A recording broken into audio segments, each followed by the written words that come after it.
আপনারা দেখতে পাচ্ছেন যে কবরের উপরে সরিষার অনেক গাছ হয়েছে, অর্থাৎ কবরের পরে সরিষা গাছ বোনা হয়েছে বা সরিষার বেসন বোনা হয়েছে। কেন বোনা হয়েছে আপনারা কি বলতে পারবেন? একটু ভালো করে দেখাও গাছগুলা। অনেক সরিষা গাছ কিন্তু এই কবরের উপরে হয়েছে, অর্থাৎ তার আত্মীয় স্বজন তার কবরের উপরে সরিষার দানা ছিটিয়ে দিয়েছে, এই জন্যই সরিষার গাছ হয়েছে। রাসূল সাল্লাল্লাহু আলাইহি ওয়াসাল্লাম বলছেন, কবরের উপর যতক্ষণ পর্যন্ত কোনো ঘাস লতাপাতা গাছ থাকে ততক্ষণ পর্যন্ত ওই কবরে আযাব দেওয়া হয় না।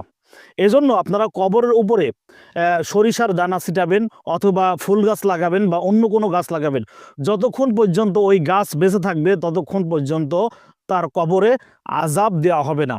ভিডিওটি খুবই গুরুত্বপূর্ণ। অনেক মানুষ কিন্তু আমরা জানি না কবরের উপর কেন সরিষার দানা ছিটানো হয়। আজকে জানলাম, ভিডিওটি শেয়ার করে সকলকে জানিয়ে দিব।